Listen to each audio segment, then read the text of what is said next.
Bonjour à tous et bienvenue dans Smart Patrimoine. Smart Patrimoine, l'émission qui vous accompagne dans la gestion de vos finances personnelles, mais l'émission qui décrypte également avec vous les enjeux et les actualités du secteur de la gestion de patrimoine. Une émission que vous pouvez retrouver tous les jours sur Smart for Change, sur les réseaux sociaux de Smart for Change. Et bien sûr, vous pouvez nous écouter en podcast sur toutes les plateformes de podcast. Au sommaire de cette édition, nous commencerons tout d'abord avec les clés de l'IMO, le rendez-vous dédié à l'investissement immobilier de Smart Patrimoine. Et en l'occurrence, nous reviendrons sur la situation des SCI en matière d'investissement début 2025. Les SCI qui sont parfois boudés par les investisseurs depuis quelques mois. Nous ferons le point sur le sujet avec Gaëtan Pierret, journaliste à l'AGFI. Ce sera la première partie de l'émission. Nous enchaînerons ensuite avec Enjeu Patrimoine, un enjeu patrimoine consacré au partage de la valeur en entreprise à l'occasion de la semaine du partage de la valeur qui se déroule actuellement, donc du 24 au 28 mars. Nous nous demanderons où est-ce que nous en sommes en matière donc de prise en main du sujet au sein des entreprises, mais aussi de prise en main de son épargne salariale par les salariés, par les épargnants directement. Nous poserons la question à Damien Cléry, directeur général de Natixis Interépargne, mais aussi à Simon Fabre, président et fondateur de Roseau Patrimoine. Et puis enfin, dans la dernière partie de l'émission, dans l'œil de l'expert, nous reviendrons sur le cours de l'or et sur l'investissement dans l'or avec Régis Yankovici, fondateur et dirigeant de luxavie.fr.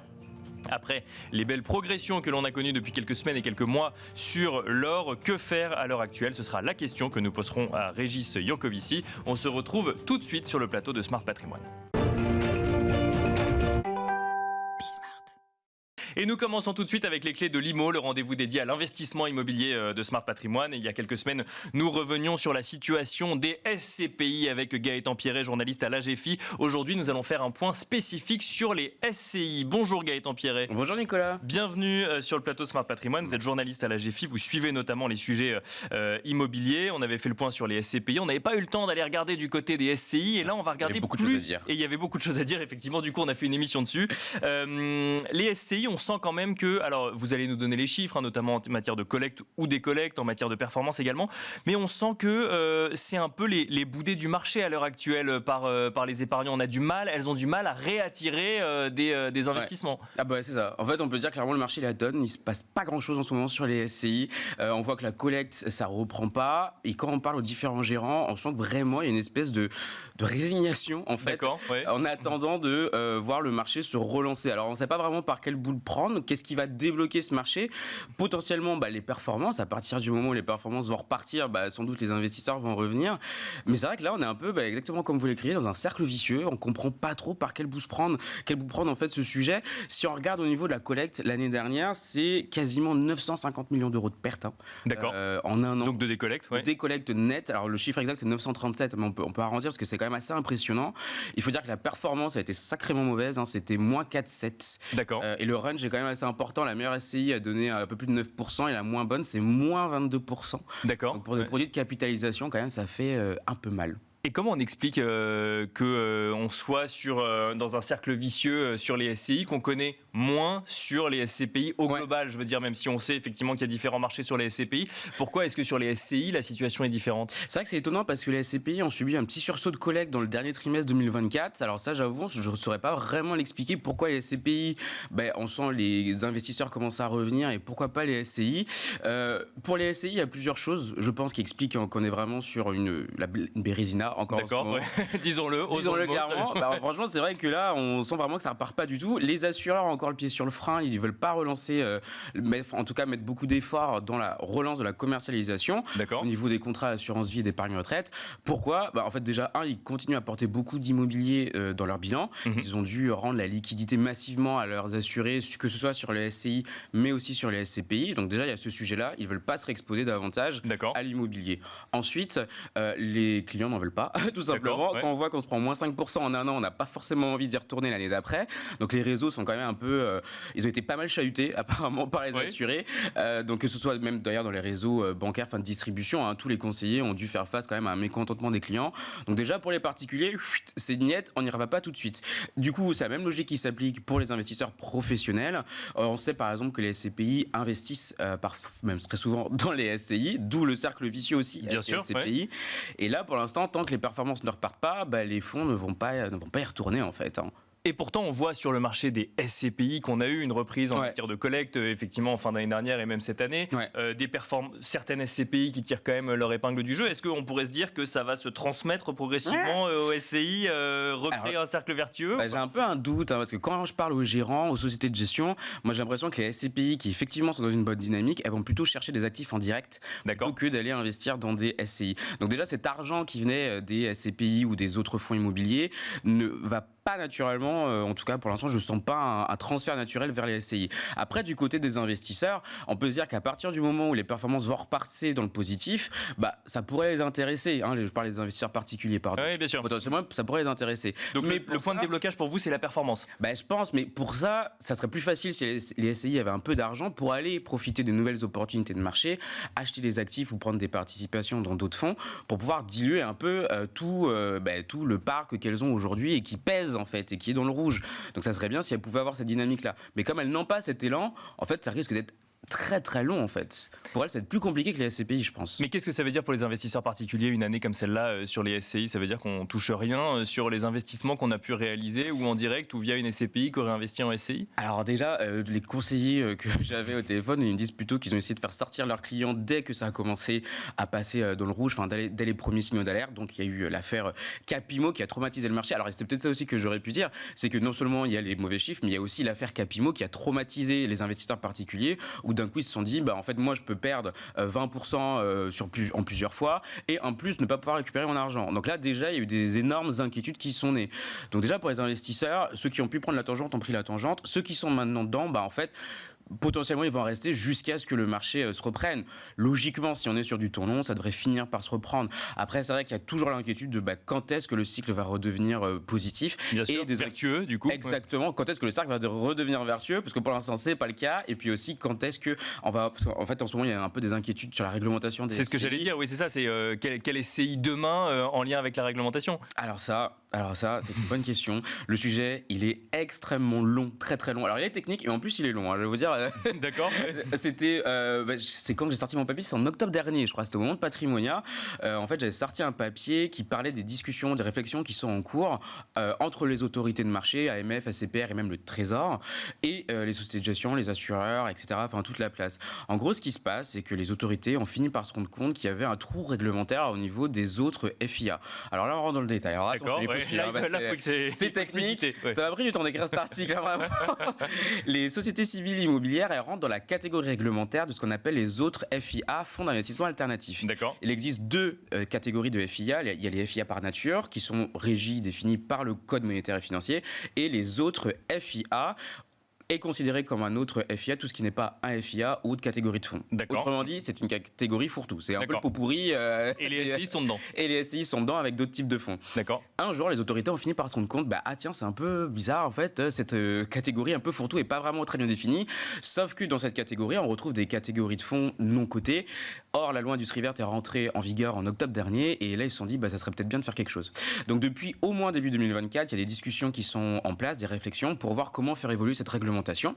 Forcément, les lobbies se sont mobilisés, les associations de place ont discuté avec les autorités pour leur dire attendez, on va se calmer quand même, parce que là, on parle de vingtaines de milliards d'euros qui sont quand même en cours en gestion aujourd'hui. Oui. On peut pas tout sortir d'un coup, sinon ça va être un risque systémique, quoi.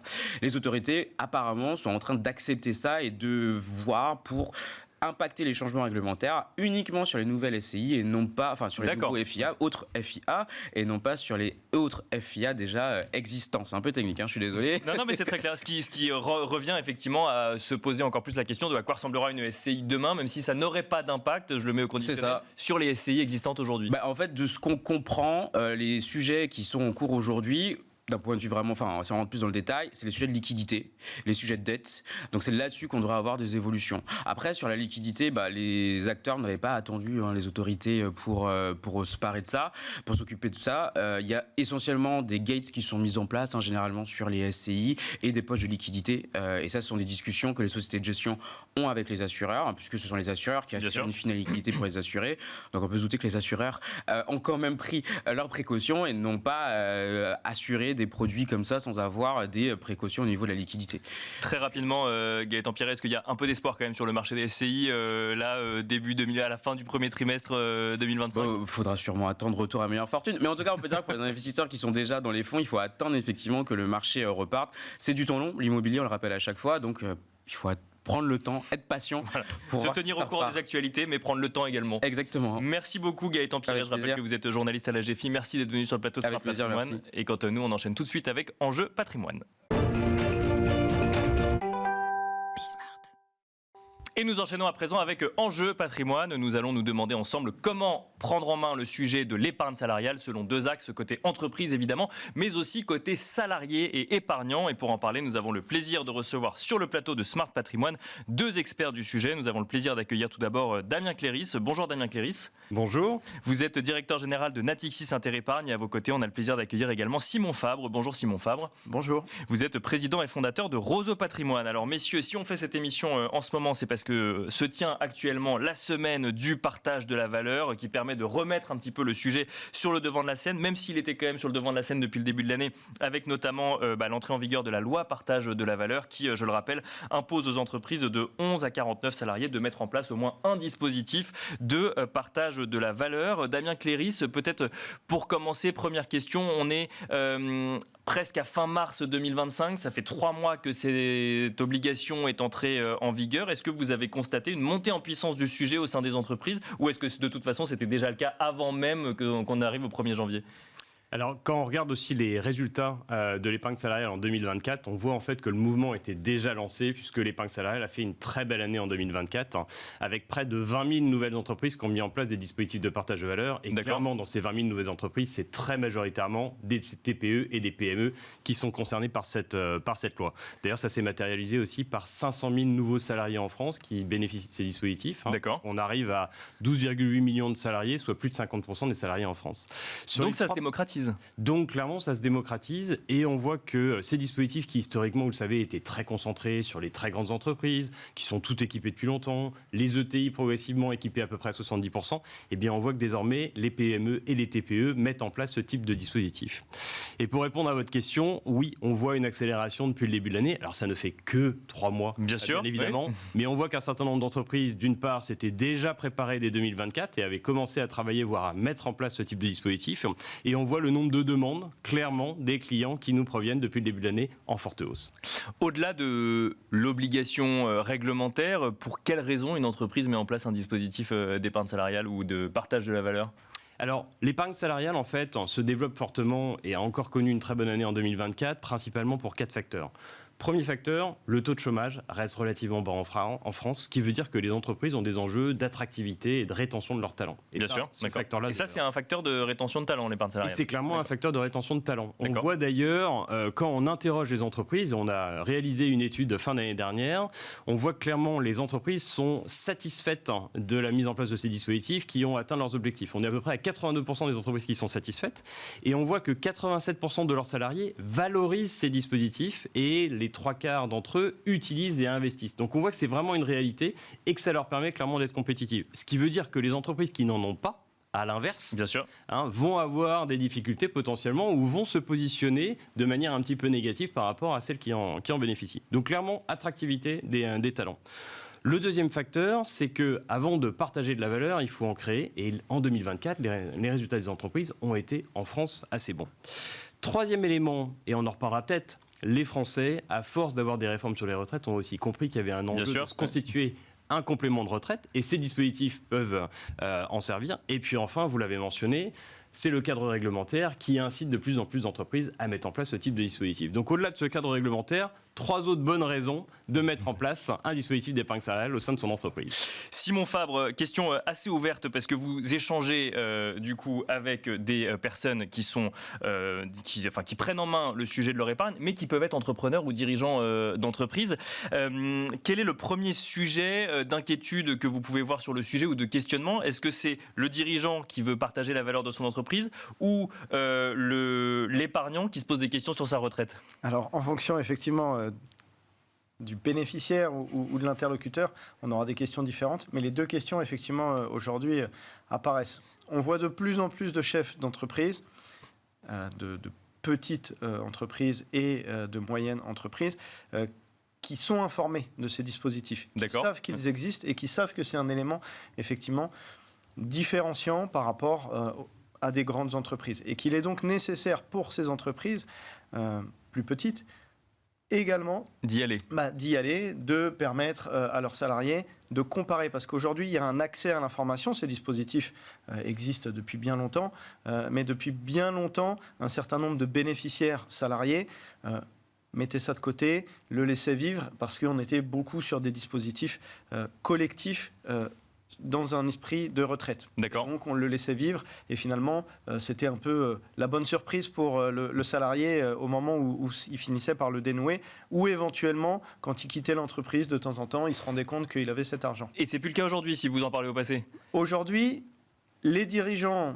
savent qu'il y a cet aspect concurrentiel et les salariés savent que pour deux raisons, soit ça existe ailleurs parce qu'ils ont plus de mobilité, et donc ils sont au courant que tiens, chez mon ancien employeur, j'avais ça. Soit, notamment aussi grâce à votre travail et à notre intervention, je l'espère, l'information est beaucoup plus diffusée. Les lois sont renforcées, donc forcément, il y a plus de communication, il y a plus d'informations. On fait aujourd'hui, en ce moment, vous l'avez précisé, donc la semaine de l'épargne salariale. Donc, il y a tous ces éléments d'information où le salarié est au courant qu'il possède une option, investir ou pas, et donc ensuite, qu'est-ce qu'il en fait? Est-ce que ça change le comportement des salariés vis-à-vis de leur dispositif d'épargne salariale?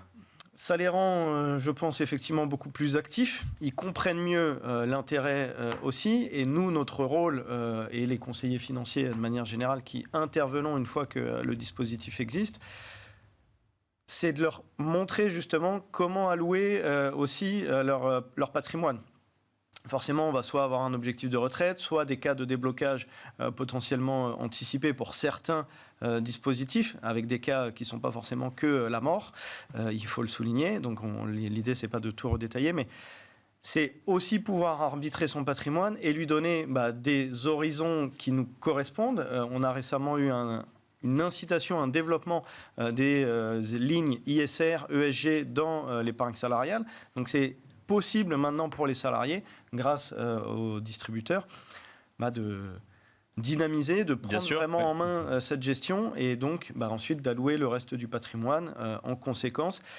Et c'est une obligation pour tous les professionnels comme moi de prendre ça dans leur bilan pour pouvoir justement faire les bons placements. Damien Cléris, vous constatez une montée en puissance de l'utilisation de ces dispositifs par les salariés eux-mêmes, au-delà effectivement de la mise en place par les dirigeants? Alors oui, on a évalué, en les interrogeant, qu'il y avait à peu près un quart d'entre eux qui font des arbitrages, donc qui gèrent activement. Ces pourcentages sont en croissance. On voit également les versements volontaires qui sont en augmentation significative année après année. C'est de l'ordre de 12% en 2024 par rapport aux années précédentes. Donc tout ça, ce sont des bonnes nouvelles. Ça montre en effet que de plus en plus, ils utilisent ces dispositifs comme le reste de leur support d'épargne. Néanmoins, ça reste une minorité. Donc je pense qu'on a encore un enjeu important de pédagogie financière, faire en sorte que les salariés comprennent bien leurs dispositifs et d'accompagnement pour qu'ils puissent en effet gérer de manière dynamique tout au long de leur carrière, tout au long de leur vie, ces dispositifs d'épargne. Ça veut dire qu'on a des salariés qui ont des dispositifs d'épargne salariale, mais qui n'ont pas encore suffisamment pris la mesure de l'intérêt potentiellement de piloter cette épargne salariale et de pas simplement attendre la retraite, si je comprends bien. En fait, je pense que pour la plupart, ils ont très bien compris l'intérêt de verser sur ces dispositifs-là. Comme je le disais tout à l'heure, plus de 3/4 d'entre eux versent activement tous les ans. Donc ça, c'est très très bien compris. En revanche, je pense que ce qui n'est pas encore totalement intégré, c'est que ces supports aujourd'hui sont compétitifs, sont diversifiés, permettent justement d'allouer son épargne différemment en fonction de ses projets de vie, en fonction de son horizon de vie, permettent également de passer de son dispositif d'épargne salariale à son dispositif d'épargne retraite qui clairement correspondent à des horizons différents. L'un c'est le moyen terme, l'autre c'est le long terme. Donc c'est cette gestion dynamique que l'on peut réaliser sur d'autres supports, que l'on peut tout à fait appliquer aujourd'hui à son dispositif d'épargne salariale. Simon Fabre, question cash, mais que se pose à mon avis un certain nombre d'épargnants. Quel intérêt d'aller faire des arbitrages sur un dispositif d'épargne salariale alors que justement on se dit je verse tous les ans et puis j'en retirerai les fruits à la retraite et justement je n'ai pas à m'en occuper? Alors quel intérêt? Justement laisser faire les autres, c'est bien, mais quand on le fait soi-même, c'est la possibilité normalement d'améliorer la performance. Alors même si on est sur des horizons de vision moyen voire très long terme, on peut se permettre d'accompagner avec plus de sérénité les soubresauts. On en connaît quelques-uns là ces derniers jours, et donc justement de prendre des positions beaucoup plus sereines.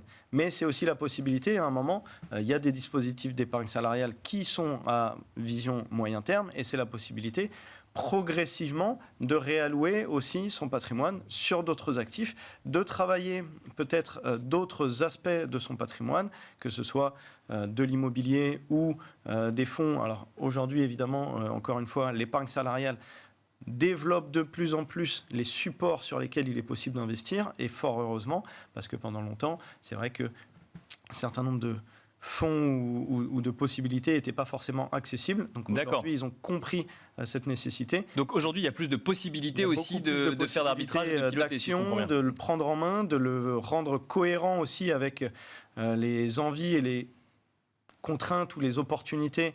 Je ne sais pas si c'est le bon mot, mais on voit qu'on traverse, et il y a un grand débat sur l'orientation de l'épargne des Français, bien sûr, en général, avec le sujet qu'on connaît au niveau géopolitique. Forcément, le monde économique va être chamboulé aussi par ça. Et ça, c'est des questions qu'on doit se poser même sur les sujets d'épargne salariale, à visée retraite, alors même que justement on est dans du temps très long, et là on commente alors ça peut devenir du temps long ou du temps moyen, mais pour l'instant on est dans l'actualité. Si vous avez la possibilité de prendre de la performance tout de suite, c'est toujours mieux que d'avoir laissé passer le train.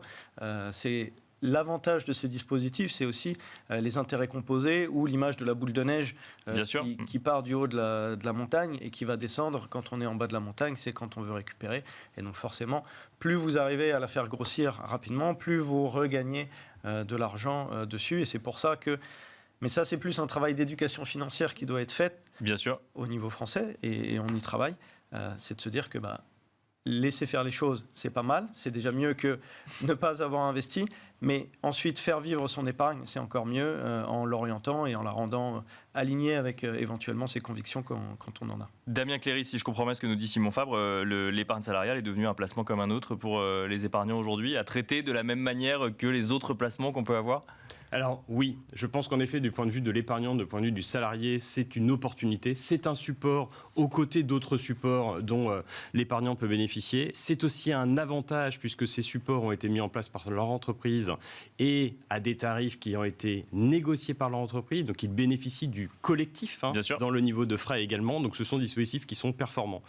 Et pour moi, in fine, ce sont à la fois des opportunités pour les entreprises, parce que c'est l'occasion d'aligner les intérêts des actionnaires, des dirigeants, des salariés au service de la performance de l'entreprise, mais c'est aussi une opportunité pour ces épargnants de se constituer une épargne au service de leur projet de vie.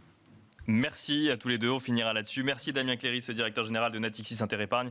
Merci Simon Fabre, président et fondateur de Roseau Patrimoine. Merci d'être venu sur le plateau de Smart Patrimoine. Et quant à nous, on se retrouve tout de suite dans l'œil de l'expert. Et pour finir cette émission, l'œil de l'expert, où nous avons le plaisir de retrouver Régis Yankovici. Bonjour Régis Yankovici. Bonjour Nicolas, un plaisir partagé. Vous êtes fondateur et dirigeant de luxavie.fr. On se voit un an à peu près après une émission qu'on avait consacrée au cours de l'or et où vous nous disiez que vous étiez particulièrement positif sur le sujet. Un an après, on est à plus de 50% à peu près sur cet actif. Qu'en déduire et que prévoir, ou en tout cas comment se positionner pour la suite, Régis Yankovici? Alors d'abord quelques chiffres pour un peu camper le sujet. Quand on en a parlé il y a un an, on était grosso modo autour de 2000 $ l'once. Aujourd'hui, on est un petit peu au-dessus de 3000. Bien sûr. Donc c'est une hausse remarquable. On est déjà à plus 14% à peu près depuis le début de l'année. Il y a un chiffre, alors on se souvient bien, les 3000, c'est assez marquant. Ouais, il y a un chiffre que nos téléspectateurs peuvent entendre, c'est que depuis le début du siècle, c'est le placement le plus performant. D'accord. C'est mieux que le Nasdaq, c'est mieux que le S&P 500, et ça revient à une performance annualisée à peu près, je vous fais l'arrondi, de 10%. 9,80 en vérité. D'accord. 10% annualisé depuis le 2000. Donc, ceux qui ne croyaient pas alors se sont trompés depuis quelque temps. Et c'est vrai qu'on a eu cet excellent timing. On a développé, je dois reconnaître, un certain nombre d'indicateurs qui nous ont incités il y a un an à venir ici et à dire qu'il fallait avoir de l'or. Aujourd'hui, le message n'est pas foncièrement différent.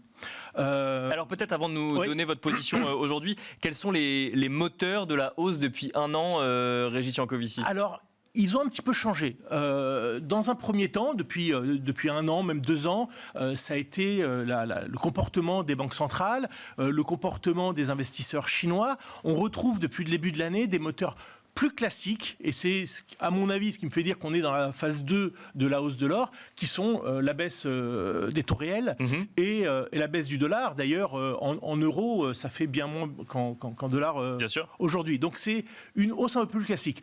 Je ne souscris pas à, lorsque j'entends un certain nombre de mes confrères dire « ouais, ça va tellement mal, c'est la géopolitique et tout ça ». Je le signe pas. Ça n'est pas un argument selon vous. Non. Ça n'est pas le rôle de valeur refuge de l'or. Je ne suis pas sûr que la géopolitique était pire il y a 1 an qu'aujourd'hui. Lorsque le 14 avril 2024, l'Iran a bombardé Israël, on pouvait craindre vraiment l'embrasement généralisé du Moyen-Orient. L'or n'a pas bougé. Regardez les graphiques, j'ai regardé avant de venir. D'accord. Et donc, je crois que la hausse plus récente de l'or tient à une prise de conscience des investisseurs, peut-être que tout le monde ne l'a pas encore en tête, c'est que l'incertitude Trump, sa politique, qui avait alimenté énormément d'espoir d'accélération de la croissance, avec un risque inflationniste. Aujourd'hui, les investisseurs prennent conscience que c'est un risque récessionniste qu'est en train d'implémenter Trump. D'accord. Et donc, l'or monte parce il s'attend, l'investisseur aurifère, à ce que la Fed baisse les taux pour compenser le risque récessionniste de Trump. D'accord, mais alors dans ce contexte et avec l'analyse que vous faites, ça veut dire qu'on n'est pas face à une progression en lien à des actualités récentes qui viendraient à retomber si jamais on retrouvait du calme, mais peut-être plus à une progression qui peut continuer encore Exactement, moi je crois qu'on est vraiment au début du cycle de baisse des taux. On a analysé sur 70 ans à quel moment l'or touchait un pic, parce que c'est vrai que ce qui est embêtant un peu avec le placement aurifère, c'est qu'il y a des phases de consolidation qui peuvent durer 5 à 20 ans. Donc ça fait long pour un investisseur. Donc on préfère sortir un peu avant ou au début de cette période-là. Et que quelques indicateurs qu'on regarde pour prendre des décisions sans émotion, sans se dire « Ouh là là, ça a monté, il faut que je vende ». D'accord ? Bien sûr. Ouais. Ça, on le laisse. Mais ça, c'est un comportement à avoir justement sur un investissement comme l'or, qui est un investissement de long terme. Non, quel que soit l'investissement, il vaut mieux laisser les émotions de côté. D'accord. Alors, il y a 2 choses. Il y a la stratégie et il y a la mise en œuvre de la stratégie. Des gens qui veulent prendre leurs bénéfices sur l'or aujourd'hui, je ne vais pas leur dire non. Pourquoi pas ? Ils ont gagné 50% en 1 an, vous le rappeliez. C'est une saine gestion. Maintenant, structurellement, est-ce qu'il faut sortir l'or d'un portefeuille ? Certainement pas. Est-ce qu'il faut en acheter pour ceux qui n'en ont pas ? Je pense que oui. Et donc, ces indicateurs-là nous montre que, les pics de l'or se font à la fin d'un cycle de baisse des taux. D'accord. Alors, ceux qui pensent que l'inflation repart et que la Fed va remonter ses taux, il faut qu'ils vendent l'or, effectivement, mais ce n'est pas notre scénario. D'accord. Et il y a un indicateur qui est la volatilité implicite de l'or, l'équivalent du VIX sur les actions, et à chaque pic de hausse, il y a un pic de vol. Donc aujourd'hui, on n'a pas ces 2 indicateurs parmi d'autres, mais ces 2 indicateurs très importants, aucun des 2 ne s'est allumé au rouge. Et bah donc ça laisse entendre que potentiellement on pourrait refaire une émission dans 1 an sur ce sujet précisément et voir où est-ce qu'on en est sur le sujet. Merci beaucoup en tout cas Régis Jancovici de nous avoir accompagnés sur le plateau Smart Patrimoine. Je rappelle que vous êtes fondateur et dirigeant de luxavis.fr et quant à nous, je vous donne rendez-vous très prochainement sur Be Smart for Change.